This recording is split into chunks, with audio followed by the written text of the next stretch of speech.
warahmatullahi wabarakatuh. Waalaikumsalam warahmatullahi wabarakatuh. Baik, selamat pagi semuanya. Perkenalkan dulu, saya dan teman-teman saya dari SMA kelas 1 Surabaya. Di sini kami akan mewawancarai salah satu dari Pak. Saya adalah orang yang punya grup kapal selam yang saat ini berada di Monumen Kapal Selam dengan Pelda Laut Purnawirawan Muhammad Wahid. Pak, kalau boleh tahu Bapak di sini apa? Saya di sini hanya insidentil. Tugas saya adalah memberikan edukasi kepada seluruh wisatawan yang datang ke Monumen Kapal Selam. Bapak, di sini mohon izin kami mau mewawancarai Bapak sebentar dengan beberapa pertanyaan yang mungkin teman-teman yang di rumah belum tahu tentang banyak tentang kapal selam ini. Baik, yang pertama Bapak. Itu kan nggak harus ngerpek pertanyaan. Iya, saya lupa Pak.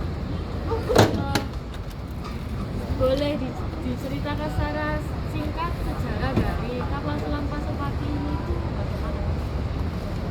Oke, saya garis bawahi kalian tanya sejarahnya KRI Pasopati ya, bukan Monkasel ya. Ya. KRI Pasopati adalah kapal buatan Rusia tahun 1952. Ya, buatan Rusia tahun 1952. Join to Indonesian Navy 1962. Bergabung dengan TNI Angkatan Laut tahun 1962. Itu sejarahnya. Jadi KRI Pasopati melaksanakan tugasnya di Indonesia untuk mengamankan wilayah perairan jurisdiksi Negara Kesatuan Republik Indonesia dari tahun 1962 hingga berakhir tahun 1989. Itu sejarahnya. Karena KRI Pasopati itu merasa ada nilai keberhasilan yang nyata oleh awak kapal selam KRI Pasopati itu menghendaki agar kiranya apabila KRI Pasopati purna tugas untuk dijadikan kenang-kenangan. Sejarahnya KRI Pasopati diantaranya ikut andil dalam melaksanakan operasi Trikora dalam rangka mempertahankan wilayah barat sebagai pangkalan tertinggi, yakni di Laut Arab. Yang kedua itu kapan didirikannya kapal selam ini? Jadi prosesnya tidak langsung berdiri.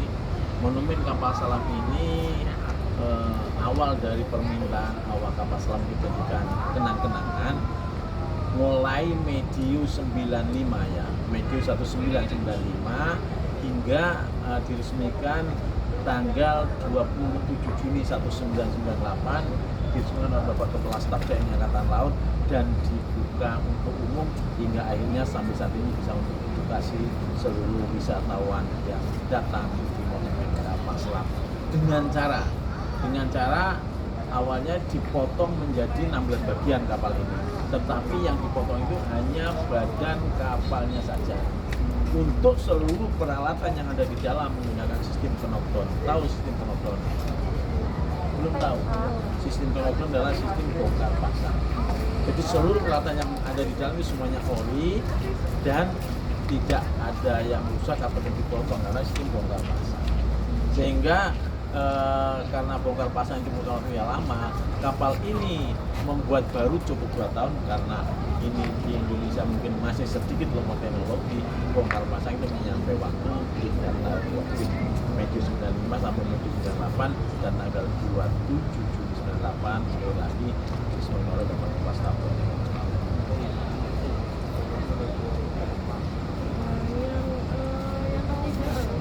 Berarti yang mendasari di bangunnya monumen ini itu lebih sebagai kenang-kenangan ya Bapak? Ya jelas.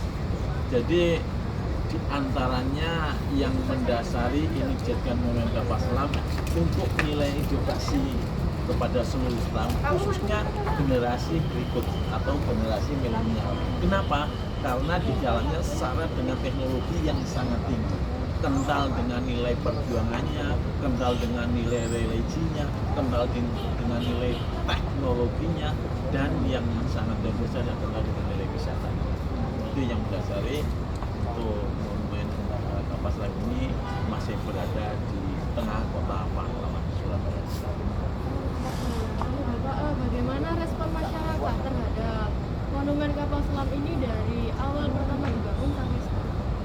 Respon masyarakat sebenarnya sangat luar biasa. Hanya perlu kalian ketahui dari kami, dari monumen Kapas Selam itu kurang begitu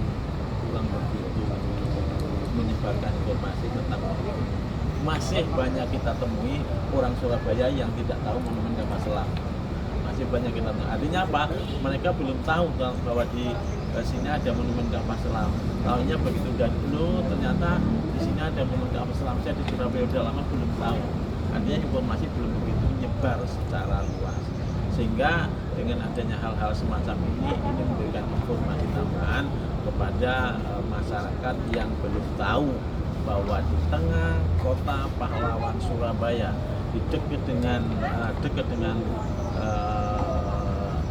plaza tertua Surabaya, ini Delta Plaza Surabaya, di samping Sungai Asri Kalimas dan dekat dengan stasiun Gubeng Surabaya, sangat cocok dan tepat untuk mudah dijangkau oleh masyarakat dari manapun berada. Dan kalau dari jumlah pengunjungnya sendiri Bapak, dari setiap tahunnya apa ada kenaikan atau penurunan? Karena ini merupakan wahana rekreasi yang edukatif, bukan normalnya. Fakta yang ada setiap saat itu meningkat, ketok tular lah. Ya seperti kemarin teman kalian, terus akhirnya nambah kalian. Ini kan fakta yang ada. Lebih-lebih untuk rombongan lembaga pendidikan, SD, SMP, dan lain sebagainya. Itu bisa memberikan sumbangsi untuk meningkatnya wisatawan yang datang ke monumen Kapas Selam. Kalau bisa disebutkan fasilitas apa saja Bapak yang ada di Monkasel? Yang ada di Monkasel itu di samping monumen Kapas Selamnya itu sendiri ada beberapa suguhan lain. Yang kedua Vidurama, yang ketiga adalah kolam renang, yang keempat di sini ada arena outbound. Nah, outbound itu sebenarnya memerlukan orang yang sangat kreatif untuk memberikan edukasi kepada anak-anak didik belajar di luar kelas. Seperti KTS ya Bapak? Ya. Nah, tadi kan di sini ada fasilitas videorama ya Bapak. Ya. Kalau boleh tahu apa sih yang diputar di videorama itu? Boleh-boleh aja kalau hanya kepengen tahu. Bisa ditonton sendiri. Oh ya, baik. Ya. Tetapi kalau kalian bertanya yang diputar apa adalah satu dokumenter pada saat proses dibuatnya monumen Kapas Selam. Satu. Yang kedua, di situ ada kegiatan sosial TNI Angkatan Laut. Yang ketiga, ada kegiatan sosial latihan Angkatan Laut dan kegiatan tempur TNI Angkatan Laut. Asik itu untuk edukasi sebenarnya. Kalau yang nonton itu paham dan ada yang memberikan informasi minimal semacam ini. Pertanyaan lagi mungkin teman-teman Ayo, ada ya. Silakan maju sini, maju sini. Yang nomor 12. Si nomor 12 anak, cetak pertanyaan 12. Ya maju nggak apa-apa kalian kan, maju. Di situ aja, di situ aja. Terus apa ada perbedaan tiket dulu sama sekarang gitu? Ada. untuk perbedaannya Berarti ya ada. dari Kalau yang dulu mungkin sampai sekarang udah lecek-lecek, kalau sekarang masih baru.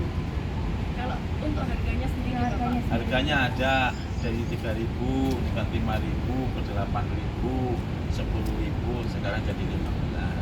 Seiring dengan jalannya waktu, juga seiring dengan kemajuan yang ada, otomatis semuanya menurunnya.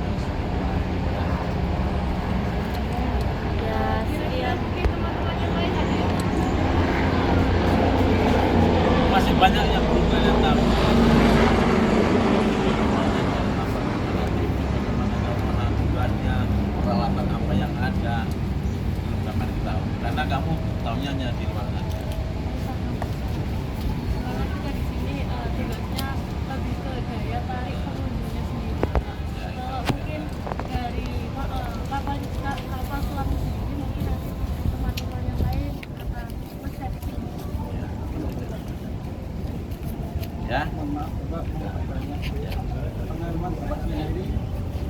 tentang monumen kapal selam ini? Saya sebagai pengawal monumen kapal selam ini tetap ikut mempertahankan monumen kapal selam ini bisa jaya dan lama mengunjungi wisatawan. Kenapa? Satu, ini merupakan ikon wisata di Surabaya. Kami jaga dengan sistem bagaimana menggunakan SPT, sistem pemeliharaan terencana atau PMS, Planning Maintenance System. Artinya kita laksanakan perawatan, ada harian, ada mingguan, ada bulanan, dan ada tahunan, ada 2 tahunan. Itu semata-mata agar kiranya monumen kapal selam bisa terawat dengan baik. 1 tahun yang lalu pas lagi gencar-gencar pandemi, monumen kapal selam didatangi oleh Duta Besar Rusia plus Atan Rusia plus 3 komandan kapal perang Rusia hadir di sini, datang ke sini, saya terima langsung. Mereka apa tujuannya? Sangat heran sekali kenapa di Indonesia masih ada USD kelas, sedangkan tempat membuatnya kapal ini di sana sudah tidak ada. Di sana sudah tidak ada, dan di sini masih ada dan terawat dengan baik. Itulah yang menjadikan monumen ini bisa masih tetap berada di sini. Mudah-mudahan dengan banyaknya pengunjung nanti akan semakin giat cara perawatannya hingga tetap bisa dinikmati oleh seluruh masyarakat yang ada di Indonesia ataupun luar negeri. Kesan Bapak untuk masyarakat Surabaya khususnya apa? Kalau pesan saya, begitu masyarakat Surabaya tahu ini, ya sangat senang sekali, antusias untuk nanti lanjut usia aja ke sini, anak saya aja ke sini, termasuk bapak-bapak pensiunan dari tentara, dari polisi, jarang yang tahu ini. Hanya begitu kesini sekali, lebih-lebih sekarang di depan monumen kapal selam Sungai Kalimas ada wisata Kalimas perahu pada sore hari sampai malam hari. Itu sangat asik sekali. Mungkin ada pertanyaan lain dari teman-teman. Itu ada yang tanya. Ya, sudah Bapak. Baik, Itu loh. Sudah Pak, sudah. sudah. Oke teman-teman, mohon maaf, Bapak tadi di mana? Saya Pelda Laut Muhammad Wakil Nawirawan. Wah, gini. Ya. Mungkin itu saja wawancara dari kami kepada Bapak Wagino selaku Pelda Pelda Laut. Laut yang bertugas di sini teman-teman, dan mungkin itu saja yang bisa kita sampaikan dari wawancara ini. Apabila ada kesalahan saat wawancara, maaf Mohon maaf lahir batin. Sekian Oke, dari saya closing ya. ya Bapak. Pesan dari saya pribadi sebagai pengawal monumen kapal selam, kalian sebagai siswa punya kewajiban 2 ya. Punya kewajiban 2, 1, laksanakan belajar dengan penuh semangat, jangan lupa Tuhan. Apapun agama kalian, laksanakan ibadat kalian. Tugas 2 ini kalau kalian laksanakan dengan penuh keikhlasan, pasti akan membuahkan sebuah keberhasilan yang baik dan ikut sumbangsi dalam rangka menegakkan negara kesatuan Republik Indonesia. Saya hitung 3 kali, berapa semangat bareng ya. 1, 2, 3. Bravo!